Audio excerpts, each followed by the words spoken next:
Hi, my name is Dr. Nageshwara P, Assistant Professor in Chemistry, Government Presbyterian College, Ramanagara. In this session, we are going to discuss about the bioinorganic chemistry. That organic chemistry paper, inorganic chemistry paper 7, it's in the third chapter. It's coming under, what is that, third unit. Now, we're going to study what is bioinorganic chemistry. What is the importance of bioinorganic chemistry? We know that to go for chemistry, we have four branches: organic, inorganic, physical, as well as analytical. In addition to that, we have one more, actually, bioorganic chemistry. Biochemistry is also a branch of chemistry. It is going to deal with the biological system. In that biochemistry also we have two branches, bioorganic as well as the bioinorganic. You know that organic as well as the inorganic. Organic chemistry is going to deal with the organic compounds containing carbon backbone, the structure containing carbon skeleton. If you go for inorganic chemistry, is going to deal with the compounds other than carbon atom. Now we are going to concentrate only for the bioinorganic chemistry. Bioinorganic chemistry is also a branch of chemistry. Is going to deal with the chemical reactions of plants and animals. In the general chemistry, we are going to study the chemical reactions with respect to the chemicals, with respect to pharmaceutical industry, medicinal industry, or fertilizers industry, like that. But here the compounds is going to reacting with the living things.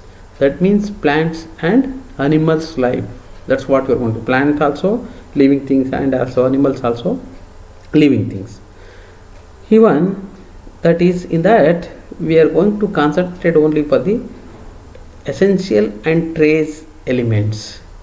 Essential means here the different, you know that you go back to your nature, different elements are that different nature, and some elements are very essential for our body or environment to perform functions, different functions in our body. You know that in our body having a different organs, they are specified for the different functions. Like that, some elements are essential for our body to smooth performance of the functions. And one more term, trace elements. They are very important for the cell functions. Body function is different as well as the cell function is different at biological, chemical and molecular levels. That we can call it as a trace elements. In that particular case, essential and trace elements. Essential elements are those which are absolutely necessary. They must and should required for our body in the small or large quantity. You know that we can have more or we can have less, but it's required for essential for all, for life process. For example, potassium, sodium, calcium, vanadium, phosphorus, like that. That's what we are going to get. These are all, we can call it as a essential elements. They are required. Here we are going to get the potassium from the vegetable, sodium in the table salt, calcium from the milk and egg, and vanadium, phosphorus, nickel. They are all essentially required for our living system, for the different functions of the body. And traces elements are other than essential elements, other than whatever the elements I give one. They are non-essential. We are considered as a non-essential because we don't know a particular function of that elements. But there are essentiality of an element is not easy. To determine the essentiality of the elements is not easy, but they play by importance in that biological role. For example, boron, arsenic, copper, nickel, zinc, etc. This we can call it as a trace elements. Now, these elements, that whatever the essential elements and trace elements, they are going to play very vital role, very important role in biochemical reactions by acting as a cofactors. What is that cofactors for many enzymes? You know that in our body, every particular organ is going to reaction is going to take place, function is going to take place with respect to presence of particular enzymes. In that, enzymes containing some particular metal ion in the enzymes, that we can call it as a coenzyme or cofactors. What is the metal atom enzyme attached to the enzyme, that we can call it as a cofactor. Here the whatever the metals are there, they are acting as a cofactors for the many enzymes, as well as the stabilizing structures of the enzymes, and they are present in that many enzymes and stabilizing the structures of enzymes as well as the proteins. These cofactors, they are going to make it for stabilization in the structure of enzymes as well as proteins. Some of the trace elements here, whatever the trace elements we are going to study, they are going to play important biological process here, binding to the molecules on the receptor site. In the enzymes, it's having a receptor site or reaction site like that of cell membrane. Here these tracer elements, they are going to binding to the receptor site of the cell membrane, or by altering the structure of membrane, or sometimes they are going to altering the cell membrane to prevent entry of specific molecules into the cells. These tracer elements, they are going to bind into the receptor site to cell membrane, or sometimes they are going to alter the cell membrane to prevent entry of some specific molecules into the cell membrane. That means they are going to prevent from the infection or viral attack or bacterial attack. That's what you are going to get. In addition to that, the functions of tracer elements going to play a dual role. Dual role means, you know that they are going to make it as a functioning as a two functions. They are going to acting as a double role. Dual role means they are going to make it as a double role. In normal levels, they are important for the stabilization of the cellular structures. In the normal conditions, they are required for the stabilization or constant stability for the structures. But in deficiency states may stimulate when they are going to deficiency. A particular metal is required but it's not there, that's we can call it as a deficiency state, stimulate alternative pathways and cause diseases. When the particular compound is deficiency for stabilization of cellular structure, they are going to find out the alternative way. Alternative way means that causes diseases. That's what you are going to get. If you are going to the straight way, there is no accident. But if you go for alternative way or subway, it causes some adverse effects. Like this here also in biological consumption, if it is deficiency, it causes some diseases. These tracer elements have one more advantages here, clinical significance, and this can be estimated using different analytical method. That means some elements are their advantages towards the clinical benefit, that we are going to using for estimated by the different analytical methods. These are the two functions of tracer elements. You know, you go back to our chemistry, we have 100 years of knowledge. In that, in our human body, here 90% of the body mass of the man is made up of 9 non-metallic elements. Here, this is 90% of the body mass is going to made up of 98%. Among that 100%, if you are going to consider, 98% is the non-metal, means carbon, hydrogen, oxygen, like that. The other 4 main electrolytes, namely sodium, magnesium, potassium and calcium, are there in 1.89%. That's what you are going to get actually. Here 100 among that 100%, 98% is the non-metal. In that 2%, 1.8% is the potassium, calcium, sodium as well as the magnesium. while rest 0.02%. That means if you are going to consider as 100 kg, 8.6 gram of human adults made up of 11 difficult trace elements. Among these 0.02%, 11 difficult elements, you assume that how much quantity is there, how much tracer amount is there. That's why we can call it as a trace elements. Here, based on this, look at here now, the essential elements for the human body or organic basic elements, it's generally there: hydrogen, carbon, nitrogen, oxygen. This contains around 98%. And essential elements here, the sodium, magnesium, calcium, potassium, this what we are going to get actually. And trace elements, essential tracer elements: manganese, iron, cobalt, nickel, copper, zinc, molybdenum, selenium, iodine. These are all we can call it as a trace elements. Look at now, that is the 11 elements in that. Here, the whatever the functions suggested from the active handling in humans, but no specific identical biological functions of that whatever the tracer elements you are going to take it as a, they are not mentioned for the specific biological functions in that human body for the lithium, vanadium, chromium, boron, fluorine, silicon, asper, that is arsenic, like that. But some elements it's required, but we don't know the exact position of that particular compound. Here we will go for the one by one, that is the main elements. In that, sodium is the extracellular cation in the animals and man. An adult has about 105 gram of sodium.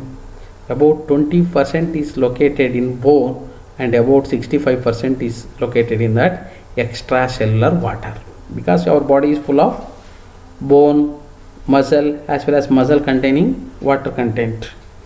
Here, sodium ion is particularly used for maintaining the equilibrium. Kidney, the key organ in water, and electrolyte balance. It's going to balance the electrolytes in that human body. Sodium chloride is the dietary source, because our body is not going to produce the sodium, but we are going to consume as a sodium chloride as a table salt.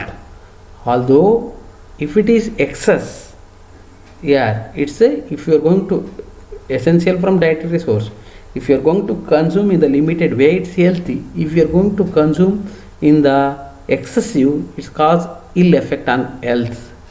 That is nothing but excess sodium intake results elevated blood pressure. That is nothing but if you are going to eat more sodium, it causes hypertension, and that reduces the sodium intake and increases the potassium intake, helps to reduce the high blood pressure.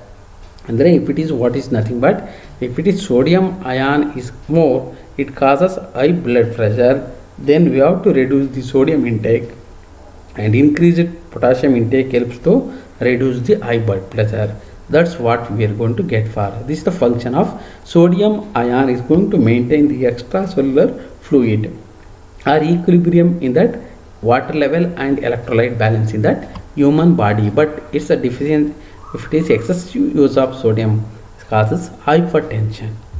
Now second one, it's the potassium. Here the potassium also going to play a very important role. It is going to maintain intercellular fluids.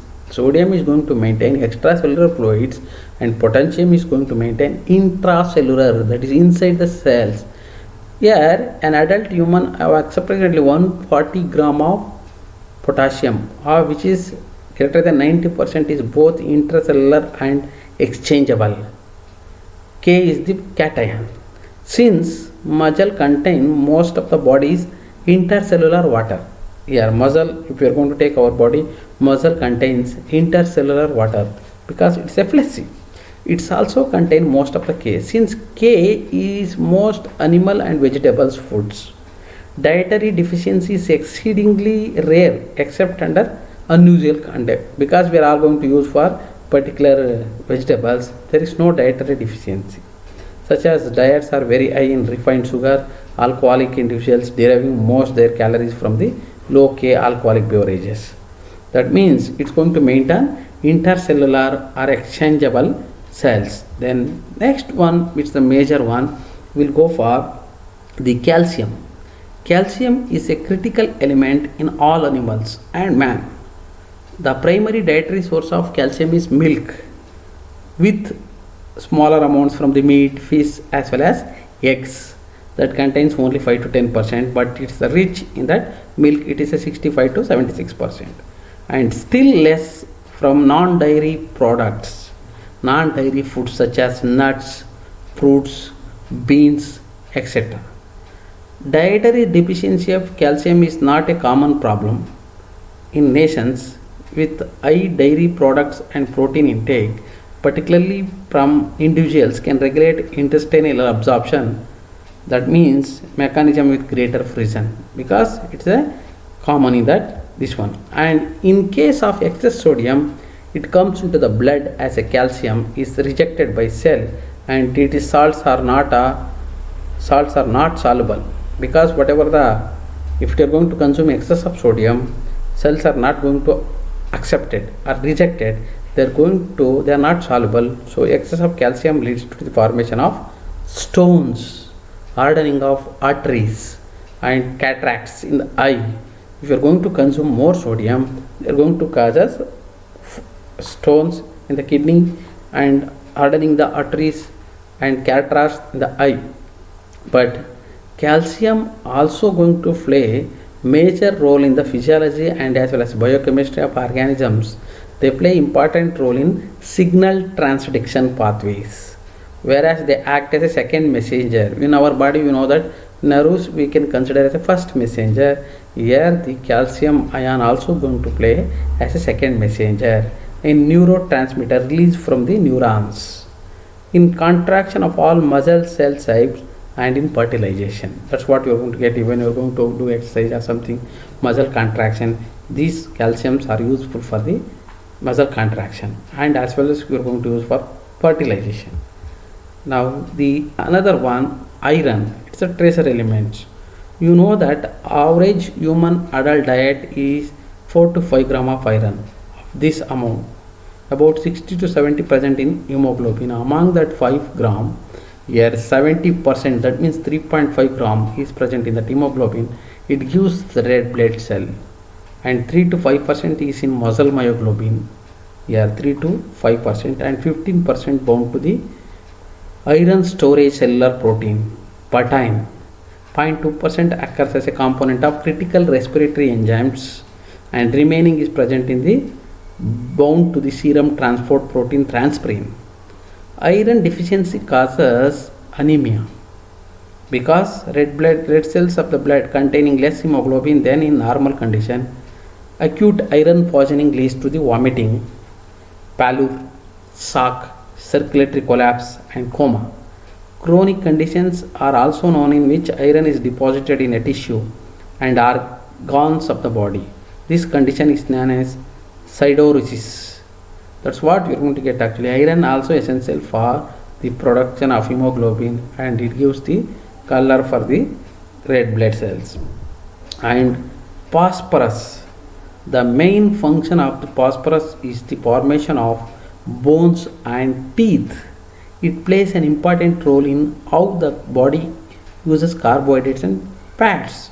Here the phosphorus is going to using for the formation of bones and teeth. It's going to combine with the calcium, and also is going to play very important role in the how the body is going to use the dietary carbohydrates and fats. It is also needed for the body to make protein for growth.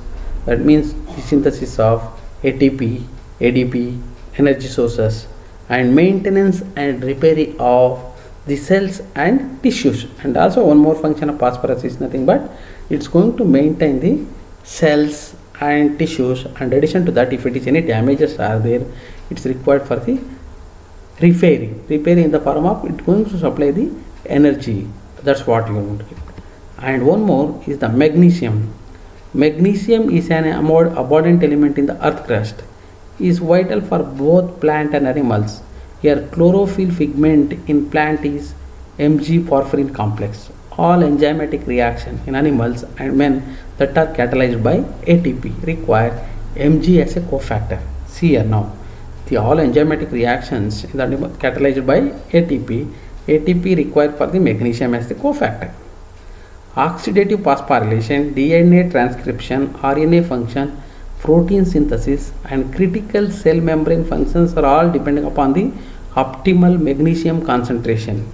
Dietary sources high in magnesium include nuts, seafoods, legumes and vegetables. Meat is intermediate in magnesium content.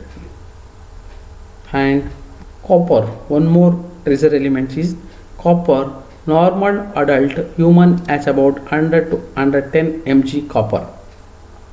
Highest concentration are found in liver, kidney, heart and brain. Here the most copper present in that liver, kidney, heart and brain. The defect appears to be decreased gastrointestinal absorption.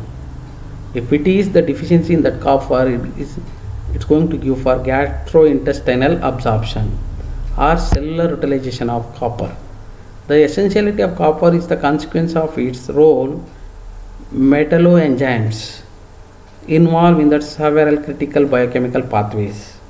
Copper is accumulated in number of tissues, but in particularly is found in the liver, brain and kidney, which leads to the liver and kidney failure and various neurological abnormalities. If it is the deficiency in that copper, it gives the damage of liver, kidney like that. Death results of the condition is not recognized and treated, because if it is any deficiency or death related issues, we can't find out. And zinc, an adult has about the 1.5 to 3 gram of zinc, with largest amounts being in liver and bone. Again, there is evidence that zinc concentrations in blood and several tissues very considerable, responsible for many stimuli. Zinc appears to be critical in many functions. Human zinc deficiency inherited from its infants is termed to be acrodermatitis enteropathia and is characterized by behavioral disturbances, diarrhea, hair loss and severe periorificial skin rash, all of which respond to the remarkable promptness to the zinc administration. In addition to that, vanadium compounds regulate the intercellular signaling via second messengers. Here vanadium also behave like a intercellular second messengers, and also it is a catalyst for the conversion of ATP to the cyclic adenosine monophosphate CAMP. It's a catalyst for the conversion of ATP to the CAMP. CAMP stands for cycloadenosine monophosphate. ATP is adenosine triphosphate. It's activated. Vanadium is in the concentration level 10 to the power of minus 5. Just assume that what is the concentration we require for the vanadium. And here the tracer elements refers to the occurs in the natural and perturbed environment in small amounts, and when present in sufficient bioavailable concentration are toxic to living organisms. Elements such as iron, vanadium, copper are essential components of the enzymes where they attract or subtract the molecules and facilitate their conversion to the specific end products. Now in this session we are completed the basic units. What is the importance of essential and tracer elements for the human or biological system, as well as what are the deficiency leads to the human body.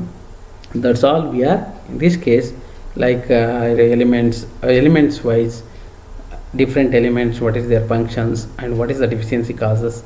That's all we are discussed in this session. Thank you.